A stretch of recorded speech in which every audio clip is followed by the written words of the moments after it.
Hello, lovers! Welcome to this session. So, we're going to talk about base, portion, and rate. So, para malaman natin what is base, portion, and rate, let's derive the formula. So, as you can see, we have the pyramid here. Sa pyramid, meron tayo first one, we have the horizontal line, no? So, the horizontal line is division and the vertical line, no, yung line sa may gitna, this is multiplication.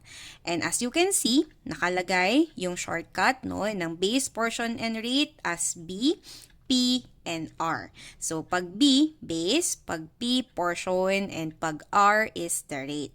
So, how do we derive the formula here? So, dun sa base, pag base yung question mark, no, ang formula natin is portion divided by the rate. So, ibig sabihin nito, portion divided by the rate. How about pag portion naman yung question mark or yung nawawala? So, ang formula natin is base multiplied by the rate.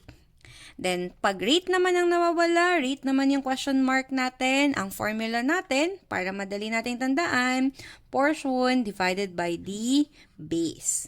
So, on this formula, no, madali natin siyang ma-memorize, madali natin siyang mas maintindihan. Yun lang.